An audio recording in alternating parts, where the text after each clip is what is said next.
Assalamualaikum. Boleh kita mula?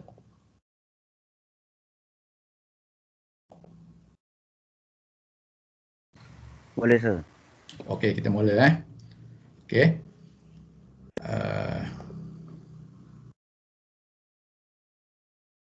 Saya tak keluar slide saya ni. Okey. Hari ni kita sambung hari tu yang terlebih dahulu saya minta maaf hari tu hari bila saya tak dapat datang minggu lepas kan. Minggu lepas hari Khamis saya tak dapat datang sebab saya jangkakan meeting tu habis awal, rupanya dia berlarutan drag kan sampai saya pun tak perasan itu yang saya terlajar tu. So saya minta maaf lah atas perkara tu. Nanti kalau misalnya kata kita ada masa lain, nanti mungkin kita akan gantilah. Tapi saya rasa tak perlu ganti kot sebab saya yakin saya boleh habiskan silibus. Okey. Okey, hari ni saya nak cerita pasal write blocker. Write blocker ni satu hardware yang memang kita khususkan untuk kita buat apa kita panggil data acquisition kan. Kan pasal pertama kita buat acquisition dulu kan. Jadi kita nak pastikan bahawa whatever evidence yang ada dalam hard disk orang tu, kita tidak tempered dia. Okey, kita tidak tempered dia ataupun kita tidak usik apa-apa supaya apa yang kita copy ke dalam kita punya backup kita ni, kita akan dapat yang betul-betul yang benar-benar original yang tidak dipertikaikan di mahkamah terutamanya. Jadi untuk tujuan itu biasanya dalam dunia forensik ni dia ada satu hardware ataupun impact dia ada software yang mana dia write blocker. Write blocker ni maknanya kita boleh baca dekat hard disk tu tetapi kita tidak boleh write kepada hard disk tu tak boleh. Itu yang kita yang perlu ada. Salah satu tools yang perlu ada. Okey, kita baca ni. One of the investigation guidelines is to modify the original data as little as possible. Okey, saya tersalah apa tu. Nanti saya betulkan sekejap. Okey, tak payahlah. There are many acquisition techniques that do not modify any of the original data, but mistakes can happen. Further, there are also some acquisition techniques that can modify the original data, and we may want to prevent that. Okey, macam saya cakap tadi, salah satunya kita ada tools yang kita gunakan untuk kita block daripada kita write to the hard disk yang penjenayah tu punya. A hardware write protector is a device that sits in the connection between a computer and a storage device. Okey, kita letak write blocker tu antara kita punya hardware dengan orang tu punya hardware, dengan penjenayah tu punya hardware. It monitors the commands that are being issued and prevents the computer from writing data to the storage device. Write blockers support many storage interface such as ATA. Ini teknologi lah, hard disk technology. ATA, SCSI, FireWire. Ini you boleh explore sendirilah kan. Itu semua teknologi.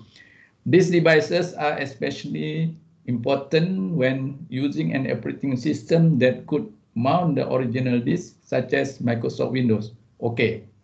Device ni dia akan apa yang pentingnya dia boleh interact dengan operating system orang tu. Okey. Kemudian dia boleh baca, kemudian dia pass dalam kita punya backup hard disk kita lah. Yang kita akan bawa balik ke makmal forensik nanti. Okey. Ini lagi segi diagram dia punya conceptual diagram dia lebih kurang begini. Okey. Yang belakang itu yang read command tu basically okey, tadi dah ada sebutkan write blocker ni dia akan terletak antara tengah-tengah kan. So yang controller tu sebenarnya kita punya lah, yang bahagian kita punya side. Yang disk zero tu maknanya penjenayah tu punya hard disk. So kita tak nak once kita baca ke disk zero tu, kita nak pastikan memang betul-betul tidak akan ada apa-apa yang ditulis kepada disk kosong. So maka kita letak dia yang blocker tu. Okay, that's the write blocker. So apa kita boleh buat? Controller boleh read. Dia lalu dia bila read dia sektor, okay, katakan dia nak read sektor 5 kan. Dia read, dia beritahu dekat blocker. Blocker akan beritahu dekat disk read sektor 5. Kemudian apa-apa data yang dia dah read daripada sektor 5, dia akan pass kepada broker, broker akan pass balik kepada controller. Itu cara dia. Yang itu kalau untuk read, tak ada masalah maknanya. Tapi bila mana you try to write to the disk, you tengok pada yang sebelah kanan tu, controller try to write something to sector 5. Blocker ni, dia akan tahan, tak nak bagi, tak bagi tulis apa-apa. Itulah function ataupun tujuan kita mengadakan write blocker. Demi memastikan hard disk penjenayah tu tidak tempered. Masa kita buat geledah kan, masa kita geledah tu tak akan tempered apa-apa. Itu tujuan dia. Okay, a disk should not perform any actions until its command register is written to.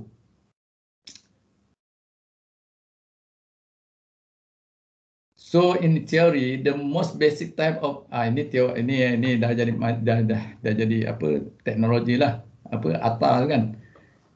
ATA hardware write blocker is a device that prevents the controller from writing any values to the command register that could cause data to be written to or erased from the disk. However, such a device might allow the controller to write data into other registers. We can see in figure 3.3 that read commands are passed to the disk, but write commands are not. Okay. In addition to hardware write blockers, there are also software write blocker. Okay. Selain daripada kita ada hardware tadi, macam hardware kan? Okay. Kita juga ada software write blocker. Software write blocker ni dia tidaklah seefektif macam hardware write blocker sebab dia software je kan. So dia ada menggunakan certain mechanism untuk dia control supaya tidak write kepada hard disk. Okay, kita nak tengok konsep dia macam mana pula ada software blocker ni. Dia sebenarnya dia menggunakan operating system punya service Okay, kita tengok ini. At one point, most digital forensic tools were DOS-based and used the interrupt-13 method to access a disk. Okay, mungkin zaman you all mungkin tak pernah guna DOS command ni, ataupun kalau guna pun untuk tujuan yang very specific. Sebenarnya untuk pengetahuan you all, masa zaman saya dulu memang kita menggunakan DOS ni secara macam umpama you menggunakan you punya Android sekarang ni. Memang kita tidak ada Windows zaman itu, tak ada apa semua, tak ada. Semua computer command must be typed through command line. Okay, kalau you nak tengok command line tu yang ada pada hari ni, you pergi dekat you punya Windows, you type cmd, maka keluarlah yang skrin gelap tu kan. So itulah dia environment DOS-nya. Okay, zaman saya dulu kalau nak run program kita kena type. Contohnya katakan nak run satu program katanya untuk run word processor kan. Macam dulu zaman saya terkenal dengan satu word processor tu bernama Star word processor. So kita type lah STAR, kita tekan enter, nanti dia runkan program tu. Nanti dia keluarlah skrin tu dengan menu dia. Menu dia pun bukanlah macam sekarang ni main klik apa semua kan. Menu zaman dulu dia specify, okay, katakan you tekan nombor 1 for what function, nombor 2 what function, dan seterusnya macam itu. Jadi biasanya menu tu dia letak dekat atas tu adalah nombor-nombor dia tu kan. Macam mana cara nak gunakan function tu. Itu zaman DOS. Okay. Nak ceritanya DOS ini dia masih digunakan sehingga hari ini ni dalam konteks dia punya kernel dia. Dia punya kernel kepada operating system tu sebenarnya masih lagi digunakan. Dan Windows sebenarnya menggunakan DOS. Di bawah label bawah sekali tu sebenarnya masih DOS lagi. Okey. Jadi dalam DOS ni dia ada dipanggil interrupt table. Dia ada satu interrupt table. Interrupt table ni biasanya diletak dalam BIOS. Okey. Jadi kalau interrupt table ni dia ada untuk sesuatu interrupt tu dia ada addressnya, yang address tu merefer kepada kod-kod yang untuk di-execute lah kan. Kod ini kod apa, assembly code dia kan. Jadi bagi case write blocker ni, apa yang DOS guna adalah diguna interrupt 13H yang saya papar dalam dekat skrin tu kan. 13H ni sebenarnya dia adalah interrupt untuk write something to hard disk sebenarnya. Okay. Software write blockers were infrequently used to prevent the disk from being modified during the acquisition and examination. In this session, we will describe how they work and what their limitations are. The software write blockers work by modifying the interrupt table. Tadi kan saya dah ceritakan interrupt table tu dia ada satu 13H tu, yang itu dia adalah write kepada hard disk, dia punya interrupt tu. So apa yang software write blocker ni buat, dia modify table tu, okay, dia modify 13H tu, which is used to locate the code for a given BIOS service. The interrupt table has an entry for every service that the BIOS provides, and each entry contains the address where the service code can be found. For example, the entry for interrupt 13 will point to the code that will write or read data to or from the disk. So dalam write blocker punya software tu, dia modify dekat entry 13H, okay? And a software write blocker modifies the interrupt table so that the table entry for the interrupt 13 contains the address of the write blocker code instead of the BIOS code. Okay, jadi yang kalau by defaultnya BIOS code ni dia memang boleh lah, dia boleh write to disk. Tapi bila kita dah modify the interrupt table tu, dia point to somewhere else, maka makna seolah-olah kita dah block lah supaya tak execute tak execute sebagaimana frequently BIOS punya execution kan.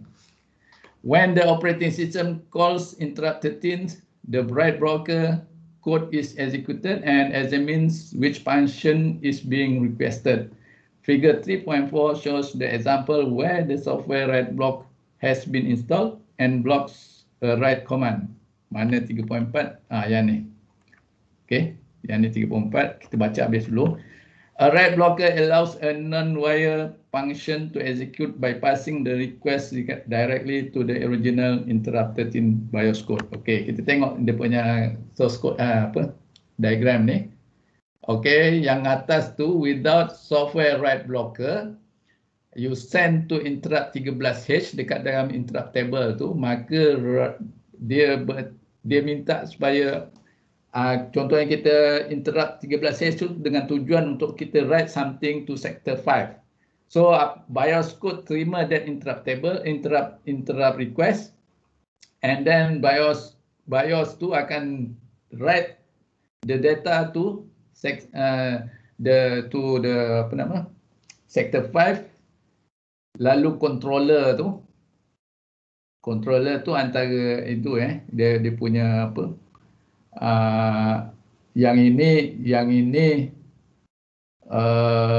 pasal apa ada controller, patut tak perlu ada controller tu. Ni I think this is missing, dah ada silap ni.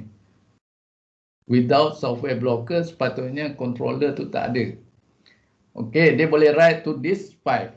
So fine, tak ada masalah. So yang kat bawah tu with software write blocker, ingat yang ini sepatutnya tak ada ni. Controller ni sepatutnya tak ada. Okay, dia terus write aja. Okay. Interrupt 13. Okay. Kalau yang ada software write blocker, bila kita bagi interrupt 13 untuk write something to sector 5, tadi asalnya dia guna yang BIOS code. Okay, tapi sekarang ni pasal kita dah ubah suai, dah modify dekat interrupt table 13H ni, maka Instead of dia point to the BIOS, sekarang ni dia point ke tempat lain. Okey, tempat lain tu adalah software blocker yang you dah create. Okey, if write then exit else continue. Okey, sekarang ni dia control dekat software ni. Sekarang ni bila nak write aja tengok, oh okey, command write exit dia kata, tak proceed. So secara indirectly dia akan control supaya tak ada dalam kepada hard disk ni. Alright. Okey, sekarang baru saya ingat kenapa dia letak controller. Okey. Controller ni adalah interface antara BIOS kepada hard disk. So perlu ada, sebenarnya ada, conceptually kena ada, tapi kalau tak ada dalam diagram you masa exam nanti you tulis masa you jawab exam saya, kalau tak ada pun tak apa. Tapi yang ini maksud dia controller ni is hardware controller yang memang dah exist between BIOS kepada hard disk kita. Okay. Sorry tadi saya rasa saya terlupa benda tu. Software write blockers are not as effective as hardware blocker. Tadi saya pun dah cakap. Software tak efektif sebagaimana hardware write blocker. Okay? Because what? Software can still bypass the BIOS and write data directly to the controller. And the BIOS can still write data to the disk because it has direct access to the controller. Sekarang ni, even though you dah modify dekat interrupt table tadi, but still BIOS masih capable untuk write something to hard disk. Okay? Itu keburukan dia. Jadi maknanya software write blocker ni dia tidak betul-betul block whatever benda-benda yang tak sepatutnya masuk dalam kita punya hard disk. In general, if you want to control access to a device, you should place the controls as close to the device as possible. The hardware write blocker are as close to the hard disk as possible on the ribbon cable. Yang ni kalau kita pergi ke kita buka hardware tu, kita tahulah cara dia, adalah manual dia. Cara kita nak pasang hard write blocker tu. Okey, yang ini lebih tu teknologi, you baca sendiri. Okey. Sekarang ni writing the output data. Okey, ni yang topik ni kita nak cerita pasal kan kita kena backupkan hard disk yang kita dapat dekat crime scene tu kan. Bila kita nak analisis, kita tak analisis directly kepada yang crime scene yang kita buat tu. Itu memang prosedur dalam forensik. Kita buat acquisition dulu, kemudian baru tu kita analyse yang apa yang kita backupkan tu. Kita panggil image. Okey, sekarang ni isunya adalah dia ada isu, ada sedikit isu lah. Macam bila kita nak backupkan tu, kita nak backupkan di mana? Okey. Lepas tu apa format dia? Bagaimana nak backupkan benda tu? Okey, dalam erti kata supaya whatever yang kita backupkan tu dia tidak dipertikaikan kemudian nanti, terutamanya di mahkamah. Okey. Alright. Writing the output data, okey. Destination location, okey. Okey, bila kita nak write data tu, masa kita nak buat backup tu, saya guna term backup lah kan. Saya guna term backup. Sebenarnya kalau term yang sebenar kita buat acquisition lah. Masa kita buat acquisition tu, of course tadi kita dah ada hardware dalam bentuk write blocker. The second one, apa yang kita perlu adalah software itu sendiri. Software how to do the acquisition tu. Jadi kita kena ada dua lah sebenarnya. Satu hardware, satu berbentuk hardware, satu berbentuk software. Okey. Dan software ini merupakan adalah specialized analysis software. Okey. So,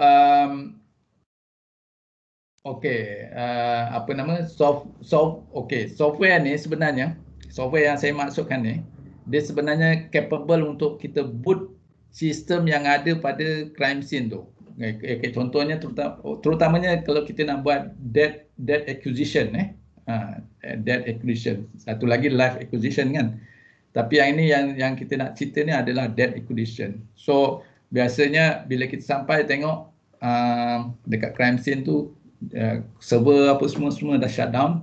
Okay, komputer pun dah shut down, laptop dia pun shut down apa semua kan. Biasa kalau pakai laptop biasa polis dia angkut dengan laptop. Tapi kalau macam server Mungkin lain sikitlah prosedur dia. Specialized analysis software, okey. Yang specialized analysis software ni sebenarnya dia capable untuk di boot komputer sistem yang ada dekat crime scene tu, okey. Kemudian dia barulah dia boleh copy dia copy mount the disk apa semua tu, dia copy kepada kita punya tempat. Okey, dia copy kita punya tempat, tujuan dia untuk duplicate copy or a clone copy. So dia kena betul-betul clonekan copy daripada hard disk orang tu, hard disk crime tu kepada hard disk yang tempat kita nak acquire kan. Dan bila kita acquire tu, bila kita duplicate tu, kita kena make sure kita copy sector to sector identically. Okey.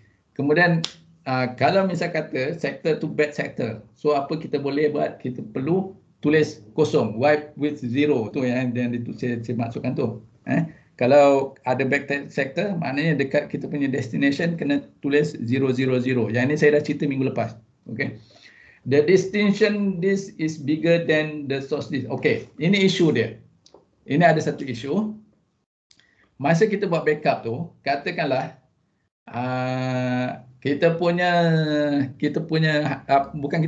yang penjenayah tu punya hard disk terlampau besar. Sampaikan yang kita punya hard disk yang kita bawa ni mungkin tak cukup besar, tak sama, dia punya size tak sama. Apa? Habis tu kalau keadaan macam tu, apa yang perlu buat? Ada cara dia. Okey, yang seterusnya mounted copy may change the data. Destination disk have different geometries. Data. Okey. Bila kita buat ni copy tadi, ada kemungkinan kita punya hard disk kita format dengan menggunakan teknologi yang lain. Manakala yang hard disk yang digunakan oleh penjenayah tu adalah hard disk yang menggunakan teknologi lain. So implikasinya adalah dia punya destination disk have different geometries. Okey, maknanya dia punya, you dah tengok kan dulu yang geometries yang track apa semua yang saya cerita tu kan. Yang jadi kita takkan dapat geometri yang betul-betul sama antara penjenayah punya hard disk dengan kita punya hard disk. Data structure rely on the geometry to describe location. So, oleh kerana geometri dia tak sama, maka dia punya data structure juga mungkin different. So this is one among the issue yang timbul apabila kita nak buat backup kepada nak buat imaging daripada penjenayah punya hard disk kepada kita punya hard disk. Okey. Sebenarnya teknologi ni ada, tak ada masalah. Ini saya cuma nak highlight isu dia saja. Okey. Okey. Save the data to a hard disk or CD-ROM. Okey, macam tadi kan. Ini cara lama lah, yang guna CD-ROM ni cara lama. Sekarang ni kita tak pakai CD-ROM sangat. Kita ada hard disk yang lagi besar sebenarnya. Save the data to hard disk or CD-ROM. Maknanya masa kita nak buat backup tu, kita make sure kita punya destination place ni memang lebih besar lagi. Maknanya itu satu cara. Satu cara lain, kita boleh juga gunakan stack CD-ROM. Okey, kita ada CD-ROM kan. You biasa dengar kan, kalau you pernah dengar biasa download certain operating system yang Linux based punya, memang dia ada cara yang dia suruh kita buat dalam bentuk CD-ROM, mungkin ada dalam 3 keping CD-ROM gitu, macam itulah. Tapi sekarang selalunya kalau untuk hari ni biasa dia dah buat online aja, guna BitTorrent lah apa semua, tak ada masalah. Tapi sedikit masa lalu memang dia minta kita, bila kita download tu, dia minta kita burn dalam CD-ROM. Okay. So selalunya CD-ROM tu dia akan mengandungi 3 ataupun 4 keping yang berbentuk orang kata image dia akan continuous from one CD to other CD. The file is frequently called an image or a duplicate image. Apa nama tu? Ni saya dah guna term ni, okay, image. Apa-apa yang kita copy daripada crime scene tu kepada kita punya hard disk, kita panggil benda tu sebagai image. Okay. Break an image file into smaller pieces so that they fit into CD. Okay. Kita boleh breakkan image tu kepada banyak-banyak CD. Bagaimana yang saya cakap tadi, gunakan CD. Okay. Salah satu cara dia. Kalau misal kata kita punya destination tak cukup besar. yang source tu begitu besar sangat. So kita guna teknik susunan CD-ROM lah. A raw image contains the data from the source device. Okey, dalam raw image itulah kalau ada bukti-bukti forensik apa semua kan yang kita balik ke lab kita nak cari. Okey. An embedded image contains data from the source device and descriptive data about the acquisition, such as hash values, dates, and times. Okey. Biasa kan kita tengok kita punya file, benda-benda ni memang ada kan, macam contoh created date, dia punya created time, apa semua ada kan. Some tools create a raw image and save the additional descriptive data to a separate file. Okey, selain daripada additional descriptive data, kita juga dia ada juga menggunakan hash values. Okey, kenapa nak pakai hash values ni sebenarnya macam ni. Kita nak pastikan the size of the source dengan the size of destination after we do the imaging tu dia betul-betul sama. So salah satu teknik kalau teknik untuk kita bandingkan kedua-dua size tu adalah dengan penggunaan hash value. Okey. Kalau you dah ambil kripto you mesti faham benda ni. Okey, saya tak nak sentuh banyak sangat benda ni. Okey. Satu lagi, biasanya bila kita buat imaging ni, biasanya dia di samping image itu sendiri yang kita copy, dia akan buat satu macam, kalau dalam bahasa kita mudah, kalau kita buat kerja kita buat documentation lah kan. Juga sama juga konsep dengan sini. Bila once kita copy the raw image kepada destination, so software acquisition kita akan ceritakan metadata kepada apa yang kita copy tu. Contohnya macam descriptive data about the acquisition, macam contohnya hash value dia macam mana nak guna. Kemudian dia punya tarikh ni bila kita buat acquisition tu. Kemudian masa acquisition itu dibuat. Okey. Jadi maklumat ini biasanya membantu untuk memberi keterangan di mahkamah nanti. Okey. Ini okey, contohnya di sini. Ini contoh katakan ini raw image yang daripada penjenayah ataupun bila kita buat acquisition menggunakan software dan juga hardware broker yang kita buat tadi, dia ada dua cara. Satu, kita pecahkan benda ni kepada blok, kemudian kita letak dia punya apa panggil ni, metadata dia. Okey, metadata dia. Satu cara lain, kita copy dan image ni kepada satu kawasan kita punya hard disk, kemudian kita create dia punya metadata dia di sini. Jadi kalau ini dengan ini dia betul-betul totally separate. Okey. Kalau saya punya opinion, yang C ni lagi better lah sebab kita betul-betul dapat tengok the actual raw image tu, dia tak bercampur bau dengan yang kita punya metadata. Walaupun kita menggunakan software tools kan, dia boleh beza lah, dia boleh view apa semua. Tapi saya rasa yang C lagi better lah. My opinion I'm not referring to any documentation ke library textbook ke apa. This is just my opinion. Many of the embedded image formats are proprietary. Okay, yang embedded image yang saya cakap ni tadi, sama ada nak guna ini ataupun guna ini, dia adalah proprietary according to teknologi apa yang you pakai. Okay, according to teknologi apa yang you pakai ataupun tools apa yang you pakai. Contohnya katakan you guna Ncase, you guna NTI, Safe Black apa, banyak lagi banyak software dan juga hardware yang digunakan dalam forensik yang dalam acquisition punya forensik memang dia embedded. Okay, proprietary. Most analysis tool import a raw image, therefore it is the most flexible format. The smart tool from ASR data and ini teknologi lah, you baca sendiri. Okay, tools acquire data in a raw format and have an external file with additional data. Okay, you baca sendirilah yang teknologi ni, you baca sendiri sebab teknologi boleh berubah tapi konsep tak berubah biasanya. Compressed file. Okay, kadang-kadang kita perlu compress file, compresskan data library source tu supaya kita dapat ruang yang apa? Kalau compress ni maksudnya dia apa?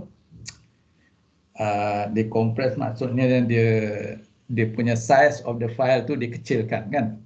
Jadi data yang asal tu dikompres, kemudian bila kita copy kita akan dapat size file yang kecil. Tapi kalau kita guna compression, maka bila kita nak baca balik kita kena decompress, dan masa kita decompress ni we have to make sure data yang dia dah decompress tu betul-betul sama dengan data yang before compress. Okay. Jadi tapi ini this tool dah common dah, you all pun dah biasa guna. Macam you dah biasa guna WinZip, WinZip. Kalau dalam Linux you boleh guna gzip. Banyak lagi bukan setakat ni je, banyak lagi tools yang boleh compress data. Special compression algorithms will allow to uncompress a small part of the file. This should be used in acquisition tools so that not have to uncompress the entire image. I think you faham dah ni apa maksud dia. The benefit of compression is to acquire a storage device to a smaller image file. The negatives of the compression are as follows. Limited by the number of analysis tools that support the format. Acquisition take longer because the software must perform the compression. Analysis takes slower because the analysis tool must decompress the image. Okay. Setengah-setengah software bila dia boleh terus buat analisis kepada compress data, tetapi dia ada side effect dia. Biasanya yang compress data ni dia akan lebih slow. Bila kita buat bacaan tu dia akan jadi slow dan sebagainya. Tapi terpulanglah pada you all kan, masih you buat analisis tu. Kalau you rasa okay dengan keadaan slow tu apa you boleh terima, it's okay, no problem. Tapi you rasa tak boleh tahan dengan benda tu, slow sangat, and then you have to decompress. Okay. Okay, habis yang sini dulu. Baru setengah jam dah habis dah. Okay, kita berhenti dulu sekitar 5 minit. Kita akan mulakan pada 8.45. Pukul 8.45 kita akan mula dengan chapter seterusnya. Okay, kita rehat dulu.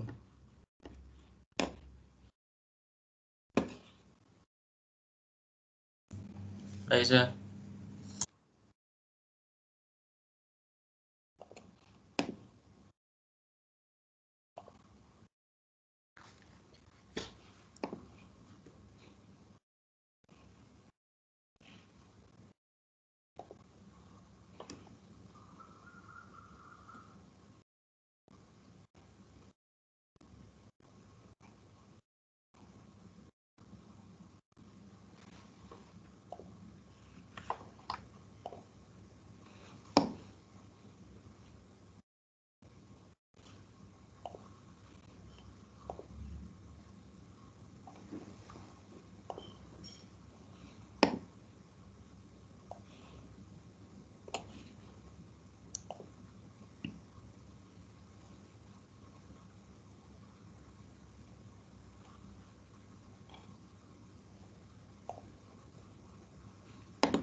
Hari ni ada 15 orang saja ke?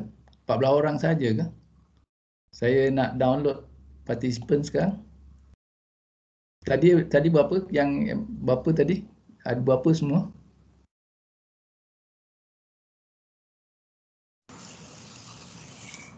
Tadi penuh sir. Oh, tadi penuh eh. Minta tolong dia orang masuk balik. Okey, Sebab boleh saya nak kejap download. Saya nak download participant.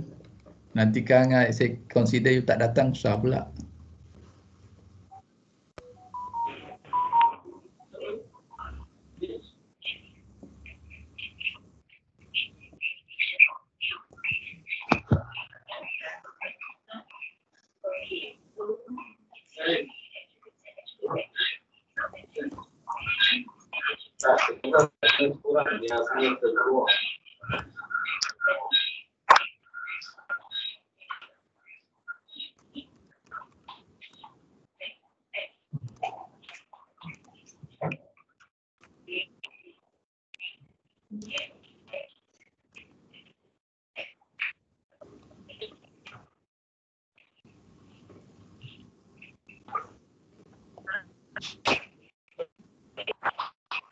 Okey, lagi 2 orang eh. 2 orang tak masuk lagi.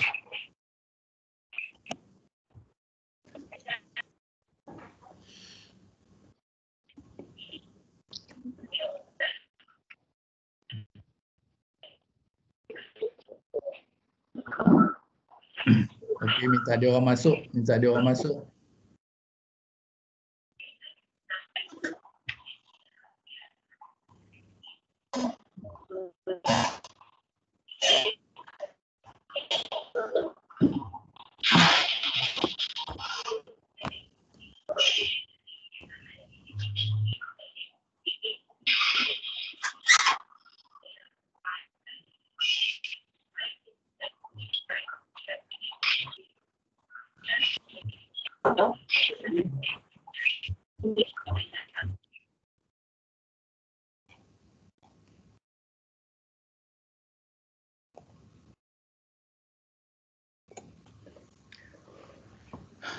Ada 16 saja eh.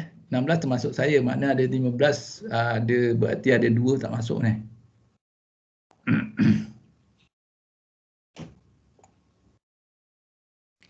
Okey, boleh kita mula sekarang? Sambung. Saya harap yang 2 orang lagi yang dah keluar tu masuk balik. Okey, boleh saya sambung? Boleh sir. Okey. Okey, sekarang ni kita dah habiskan chapter 3, kita masuk chapter 4, volume analysis. Okey. The term volume ni, you kena betul-betul apa orang kata, faham waktu bila perkataan volume tu diguna. Sebabnya perkataan volume ni kadang-kadang confuse. Dia boleh merujuk kepada the whole hard disk, ataupun dia boleh merujuk kepada one partition, ataupun dia boleh merujuk kepada impact even one file pun. Okay, so waktu bila volume tu diguna, you kena betul-betul aware keadaan dia macam mana, itulah maksud volume. Okay, agak confused dengan the term volume ni. Okay. Oh, sorry. Apa aku buat ni? Volume analysis. Volume analysis involve looking at the data structures that are involved with partitioning and assembling the bytes in storage devices. Okey, yang sebelum-sebelum ni saya dah tunjuk dekat you all konsep data structure dalam hard disk tu kan. Yang itu, yang contoh yang saya bagi sebelum ni hanya merujuk kepada satu file yang menyimpan alamat rumah tu kan, alamat rumah yang ada guna flag lah, tak guna flag lah kan. Tapi in reality dalam forensik punya dunia, apa yang kita nak analisis adalah volume. Volume tu, dalam volume tu merangkumi sama ada dalam konteks satu whole hard disk tu, dalam tu you akan nampak nanti dia punya partition dia, partition dia, you akan nampak partition table, you akan nampak dia punya bootable code dia dan sebagainya dengan menggunakan software-software yang tertentu lah. Banyak software tools yang kita boleh guna. Okay, untuk view the data structure tu. Okay, basically dalam volume tu apa yang kita nak tengok adalah data structure. Okay, data structure that involve the partitioning and assembling the bytes in storage devices. So data structure tu sama ada application file punya layer, ataupun kalau dalam bentuk physical hard disk tu punya layer, you akan nampak dia punya sektor-sektor dia. Okay, you akan nampak sektor dia, macam-macam lagi lah. Jadi yang itu yang kita nak analisis bila kita jadi pegawai forensik ni. Okay. Volumes are used to store data, to store file system and other structured data which are organized for efficient retrieval. Okay. Hard disk tu, dalam hard disk tu dia you pun tahu, dia ada track, dia ada sektor, kemudian dia punya read and write header dia tu kan, yang boleh gerak tu. Kemudian dia punya platter tu kan, dia dah cerita tu kan, dia berlapis-lapis dan sebagainya, dan setiap sektor, setiap sektor dalam volume tu dia ada dia punya address dia. Okay, so kepala pembaca ataupun penulis tu dia akan write to the sector according to the address yang kita supply. Okay.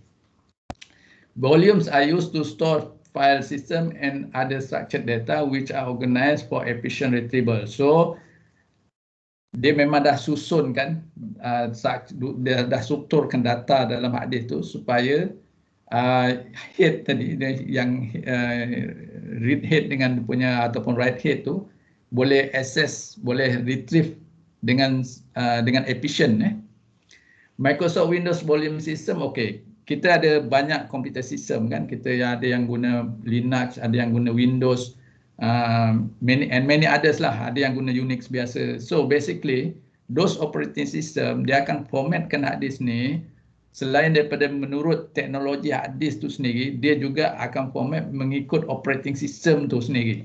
Okay, so dia ada dua level lah. Satu memang betul-betul menurut teknologi daripada hard disk tu. Yang teknologi pada hard disk ni simple lah, yang macam saya cakap tadi kan, dia ada head, dia ada platters dia ada track, dia punya apa, sektor dan sebagainya. Tapi di peringkat operating system, how they want to store, contohnya macam cara dia buat partitioning, macam cara dia storekan image, dia storekan file, semua tu mengikut operating system tu sendiri. Okay. So kita ada dua contoh yang kita nak bawa kat sini, satu Microsoft, satu lagi Unix. Okay, dekat dalam Microsoft biasanya dia akan partitionkan hard disk kita ni. Dia akan partitionkan. Kemudian selain daripada partition, dia akan create satu primary dan another one is logical partition. Okay, kemudian list of drive or volume to store data. Okay, dalam Windows biasanya you ada abjad tu kan, you nampak kan, hard disk tu di label dengan C, label dengan D, E, F dan seterusnya. Yang itu melambangkan volume tu menurut partition lah. Satu abjad tu satu partition. Biasanya begitu. Unix lain. Unix volume management software have multiple disk. Okay, dalam Unix dia ada konsep, dia ada multiple disk. Okay, konsep multiple disk. Tak apa, nanti kita tengok diagram depan ni, ada diagram. Volume concept, kita tengok volume concept dulu. Volume systems have two central concepts. Yang pertama, to assemble multiple storage volumes into one storage volume. Okay, katakan you ada hard disk, bila you format, you nak jadikan seolah-olah dua hard disk ni sebagai virtually macam seolah-olah satu hard disk saja. Yang itu yang pertama tu, to assemble multiple storage volumes into one storage volume. You hakikatnya you ada hard disk, dua hard disk, tetapi bila you format, you nampak seolah-olah operating system akan nampak benda tu seolah-olah hanya ada satu hard disk. Okay? Hanya ada satu volume. Okay? To partition storage volumes into independent partitions. Okay, you ada satu hard disk, kemudian you partitionkan. Bila you partition, you akan dapat banyak lagi volume. Sebab itu awal-awal tadi saya dah cakap, perkataan volume ni kadang-kadang confuse. Okay? Satu volume boleh pecah kepada banyak volume. Yang itu maknanya you partitionkan kepada partition. Okay. So you kena pandai-pandai lah nak faham perkataan volume tu merujuk kepada apa. A volume is a collection of addressable sectors that an operating system or application can use for data storage. Okay. Tadi saya dah cakap dah masa saya ajar hard disk punya hard disk punya konsep pun geometri hard disk geometri saya dah tunjuk dah. Setiap hard disk tu dia akan simpan menurut sektor-sektor tu kan. Satu sektor biasanya dia ada 512 bit ke byte. 512 byte. Okey. Untuk setiap sektor tu ada dia punya address dia. Okey. In fact setiap byte tu dia ada dia punya address dia. Okey. A hard disk is an example of a volume that is located in consecutive sectors. A volume may also be the result of assembling and merging smaller volumes. Okay. Okay. As long as you faham kataan volume, you boleh baca, boleh faham benda ni. A partition is a collection of consecutive sectors in a volume. By definition, a partition is also a volume, which is why the terms are frequently confused. Ni yang saya dah cakap tadi. Satu hard disk, you partitionkan dia. Dan partition itu sendiri juga volume. Okay. Partition are used in many scenarios, including some file system have a maximum size that is smaller than hard disk. Ini penting. Some file system have a maximum size that is smaller than hard disk. Ini betul lah.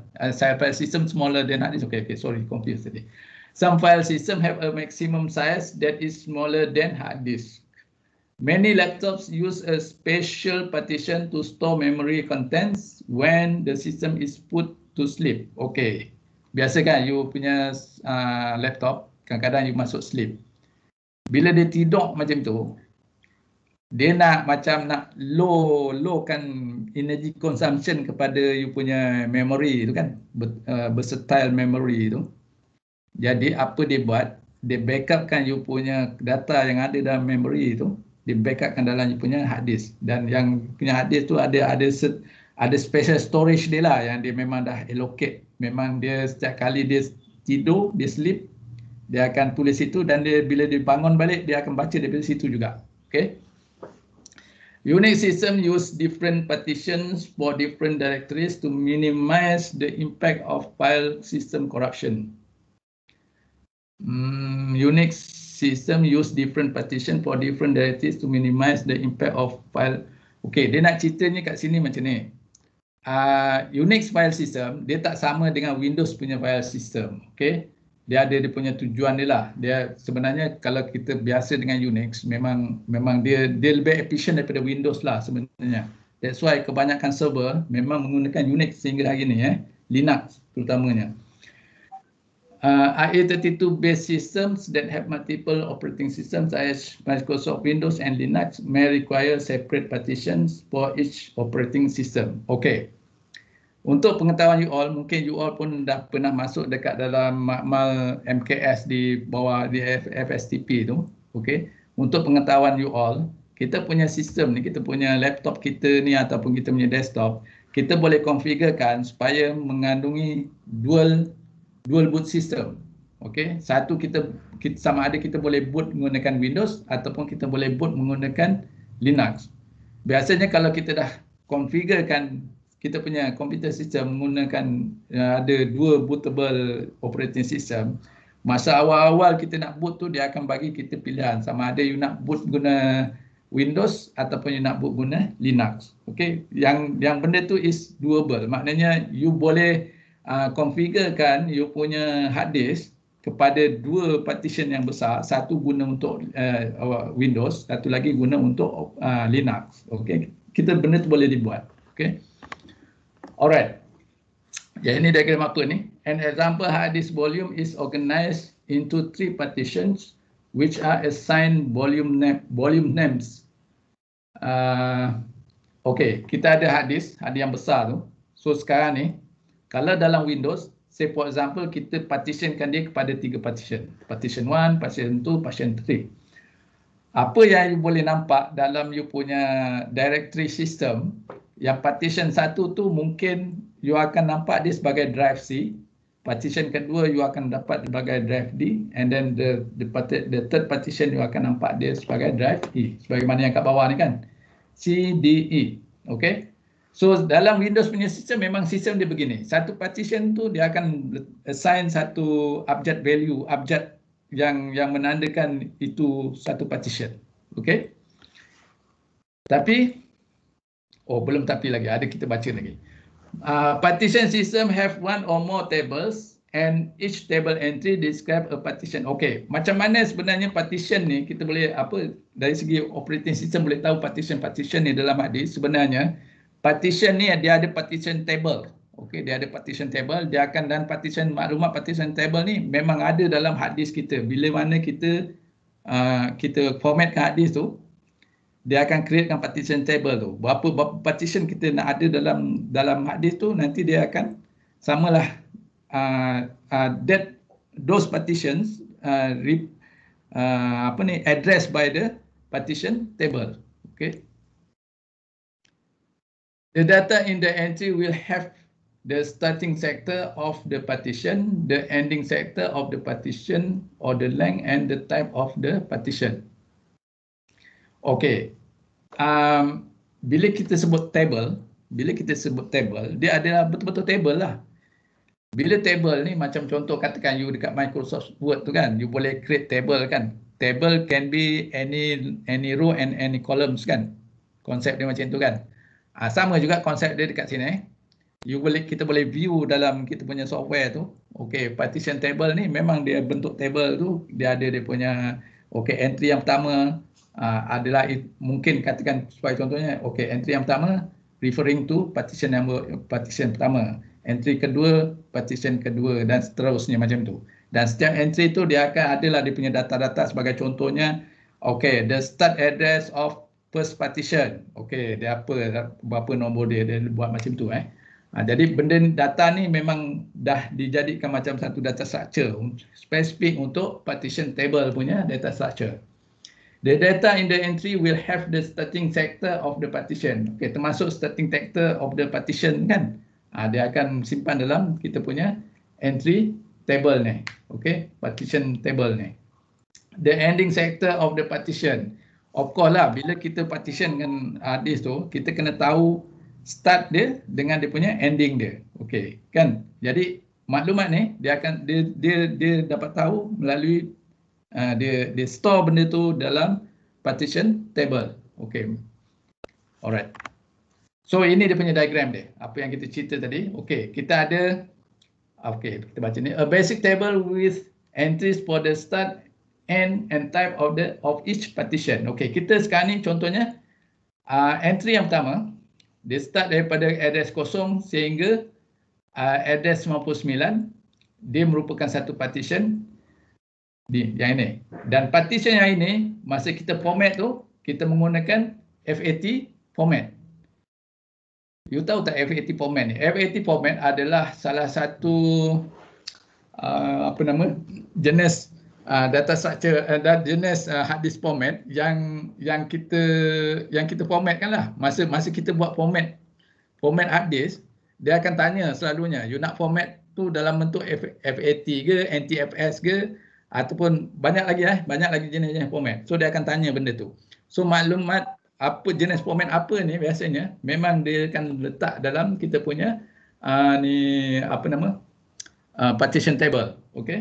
So the next partition adalah bermula daripada 100, ini consequences daripada 99 kepada 100 sampai kepada alamat 249.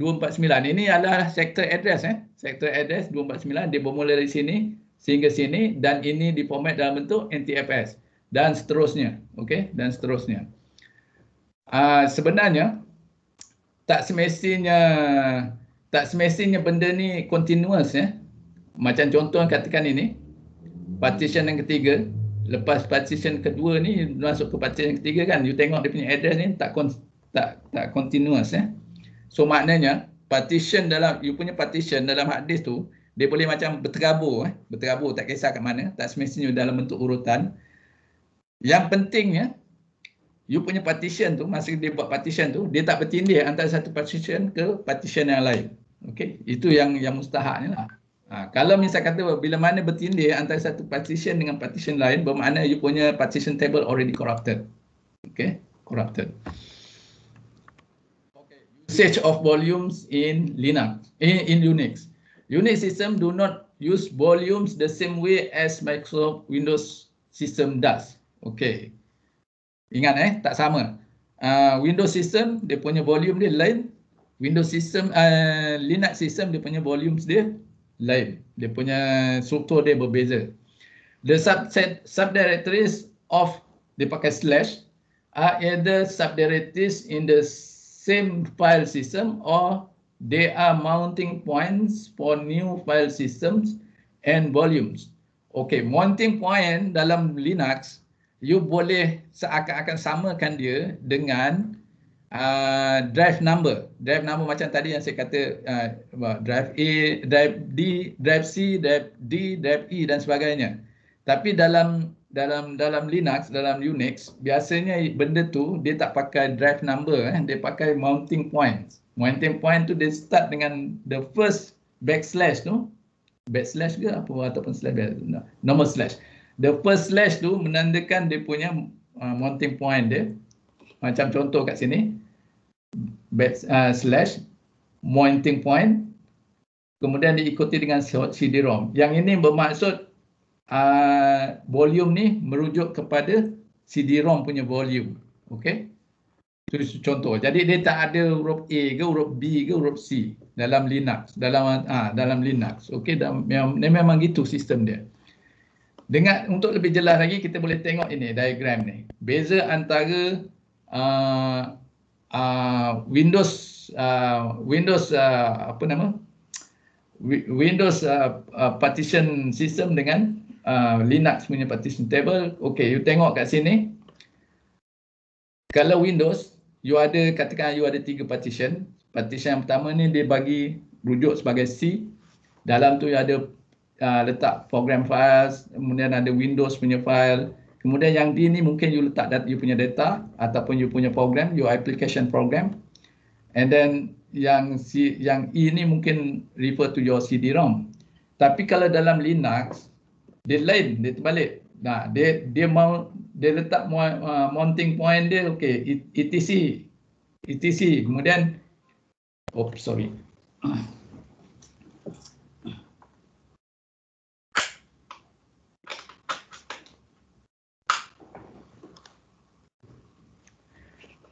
Okay, mounting point, okay, the temp, okay, MNT CD-ROM mungkin dia refer kepada CD-ROM macam ni. And then USR ni ada user, dia refer kepada volume 2. Okay, macam tu. Okay, Unix partition this into several volumes. A volume of the root directory. Okay, dalam Unix dia ada root directory, dia bermula dengan slash macam tu. Stores basic information. A separate volume may exist for the user's home directory. Yang untuk home directory, yang macam user home punya directory, biasanya dia akan bagi volume /home/. Okay. And applications may be located in their own volume dekat dalam USR. Ini common dalam Unix, dalam Linux yang kita biasa tengok lah. Sebab dia punya partition dia tak letak ABC macam saya cakap tadi, C apa semua tu kan. Okey, ini apa ni? General theory of volume assembly. A volume system that merge two partitions into one volume and partition it. Okey, you ada 2 hard disk. Satu hard yang pertama, hard yang kedua. Hard yang pertama ni, you boleh partitionkan dia kepada 2 partition. Okey. So yang ini biasanya you akan rujuk sebagai volume C. Okey, ini dekat Windows ni Windows. Okey, oleh kerana you ni clever sangat. Yang hard disk 2 ni you letak, dijadikan dia satu partition saja. Satu hard disk dengan satu partition. Tapi you nak combinekan partition 2 dengan partition 3. So apa yang you buat, you tambah satu hardware device. Hardware device ni macam satu controller je lah. Okay. And then you can repartitionkan benda ni, dia akan jadi satu partition, just single partition. So maknanya partition 2, partition 3, you combine 2, dia akan jadi partition 5. Okay. So, sorry. Bukan partition 5 ya. You dah combine 2, menggunakan hardware device. Kemudian you repartitionkan balik, you dapat partition 4 dengan partition 5. Tetapi size tu tak sama lah kan. Partition 4 ni nampak kecil, partition ni nampak lebih besar. So yang partition 4 ni, Windows boleh refer dia sebagai volume D, yang partition 5 sebagai volume E. That's all about the Windows. So that's about the apa nama ke? Apa orang kata? Partition punya konsep yang saya cerita ni. Okey. Yang penting you faham. Okay, sector addressing. A logical volume address is the address of a sector relative to the start of its volume. Okay, kan kita dah belajar kan kita punya hard disk tu, dia ada track, dia ada sector kan. Okay. Tadi pun kita dah belajar untuk satu partition dia akan menyimpan the first sector until the end of the sector. Okay. So setiap sektor ni macam mana kita nak tahu sebenarnya dia memang ada address untuk setiap satu tu. So tak ada masalah lah, kita boleh refer kepada rujuk mana-mana partition yang kita nak dengan merujuk kepada sektor yang kita memang dah tahu dah sektor tu berada di dalam partition mana. Okay, melalui mana? Melalui tadi yang partition table tadi kan. Note that because a disk is a volume, the physical address is the same as a logical volume address for the disk volume. Okay. Nanti kita tengok diagram depan ni, kita akan lagi faham. Okay, kita baca dulu. The starting and ending locations of partitions are typically described using logical volume address. Okay. Sekarang ni kita ada dua konsep. Satu physical address dengan satu lagi logical. Satu physical volume address, satu lagi logical volume address. Okay, kita nak faham, kita tengok diagram lagi senang. Okay. A logical partition volume address is relative to the start of the partition, while the logical disk volume address is relative to the start of the disk. Okey, kita tengok kat sini. Nak ceritanya nak mudah, kita tengok sini. Okey, yang ini partition 1. Okey. Yang ini partition 1. Yang partition 1 ni, dia punya starting address dia. Okey, saya tunjuk tadi. Bukan lagi di sini ya, dia lagi di sini. Starting address bagi partition 1 ni adalah di sini. Dia bermula dengan 0. Okey. So, walaupun starting address dia ni dibagi partition 1 ni ada bermula dengan 0, lagi segi physical address dia, dari segi address kepada sektor tu sendiri, sebenarnya benda address ni bermula di sektor yang ke 100. Okey, so dikira physical address dia bermula ke yang ke 100. Logical disk volume address, maka dengan sebab itu logical disk volume address akan juga bermula dengan 100. Logical volume partition address juga bermula dengan 100. Okey. Tapi dekat sini, physical address dekat 569 ini merupakan logical disk volume address dekat 569. Logical volume partition address not applicable and not available. Sebab apa Sebab memang tak perlukan logical volume partition address ni, sebab ini logical logical. Okey. Kita tengok partition yang kedua ni, dia starting address dia dekat 864. Ini physical. Yang ini physical address. Logical disk address dia 964. Logical volume partition address dia bermula dengan 100.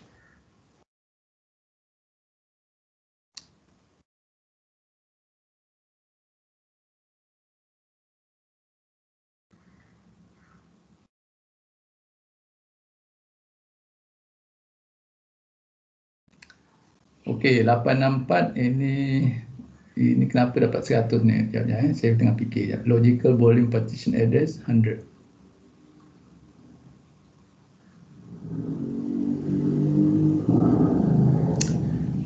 Okey, saya lupa ni kenapa 100 ni. Nanti kalau you refer balik textbook, you boleh dapat jawapan dia. Okey. You cari sendirilah. Okey. Okey, that's all hari ini punya. Sepatutnya kita dah ada quiz minggu ni kan. Ni minggu ke berapa? Minggu ketiga ke keempat hari ni? Minggu ketiga ke tak silap saya? Ketiga. Ketiga kan? Okey. Mungkin kita buat quiz minggu depan lah kot minggu ni sebab ada yang buat airdrop tak? Ada yang drop tak khusus saya? Siapa IC you tahu tak? Berapa ada yang buat airdrop tak? Hari ni kita ada 16 orang. So saya nanti saya check siapa yang tak datang. Saya download sekarang saya download boleh. Attendance sekarang. Okey, saya dah download. Siapa yang tak datang hari ni? Beritahu tak? Ini Amirul Hakim dengan Nofarina. Amirul Hakim, kejap saya catat sekejap.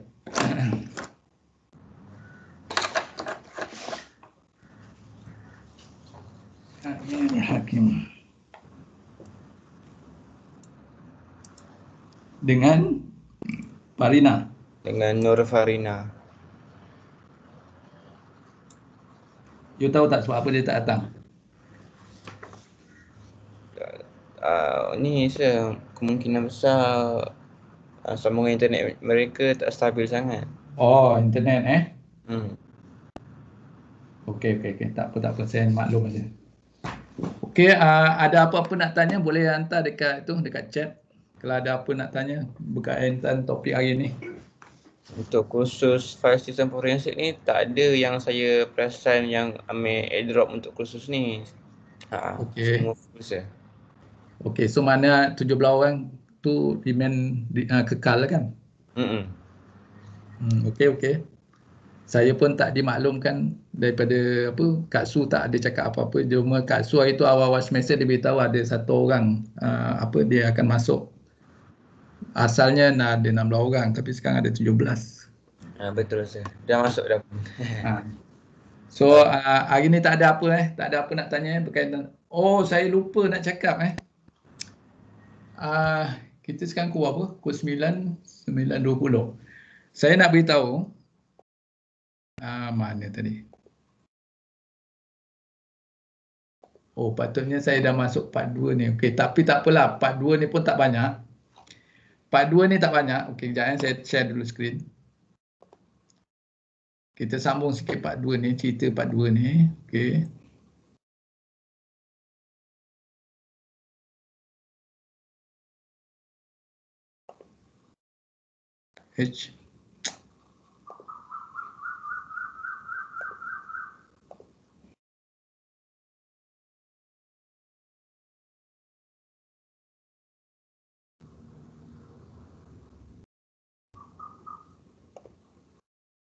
Okey.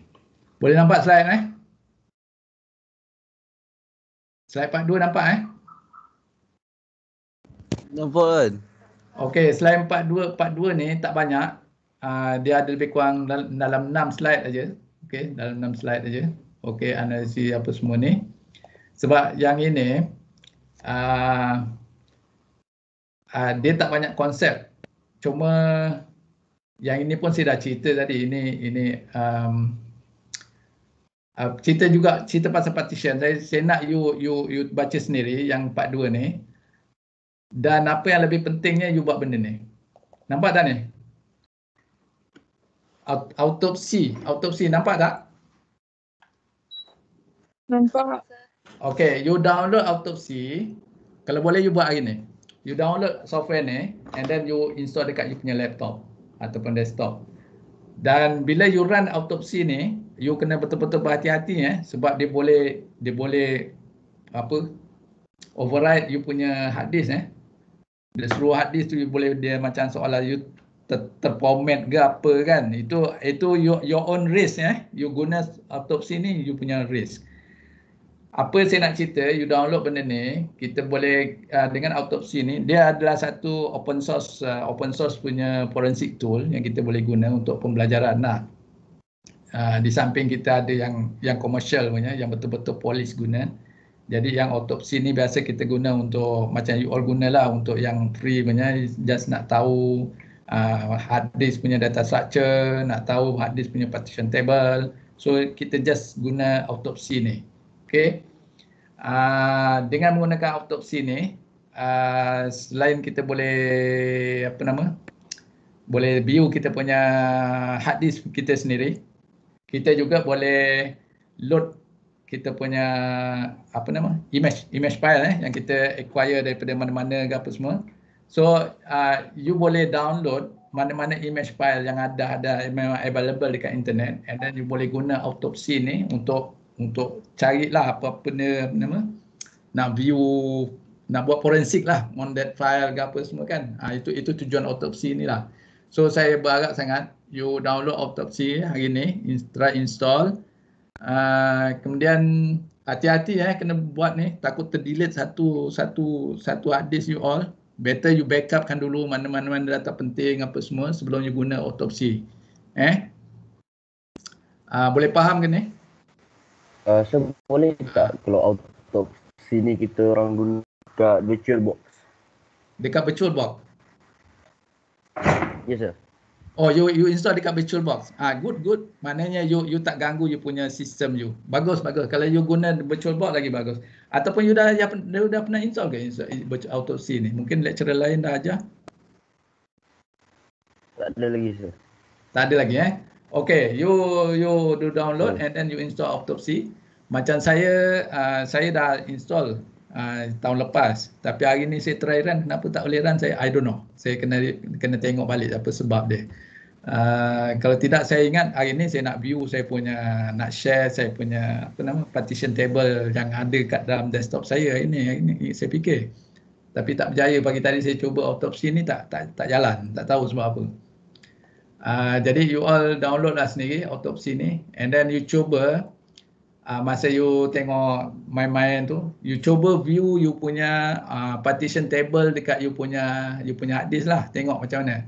Dan biasanya setiap orang tak sama satu orang ke satu orang, sebab partition table tu bergantung pada zaman dia format hard disk tu dulu kan. Tadi pun saya dah cerita kan, kalau kita format dalam FAT, dia akan bagi FAT table lah. Kalau kita format dalam NTFS, dan lain pula cerita dia. NTFS agak pelik sikit sebab dia antara yang terbaik, tapi memang kita ada dalam ketak silap chapter ke-12 ke 13 nanti kita akan ada spesifik untuk NTFS punya file format yang itu. Okay, tapi untuk hari ni dan untuk yang sebelum-sebelum ni, it's good kalau you boleh view yang FAT punya, sebab FAT dia punya partition table tu nampak macam simple sikit lah.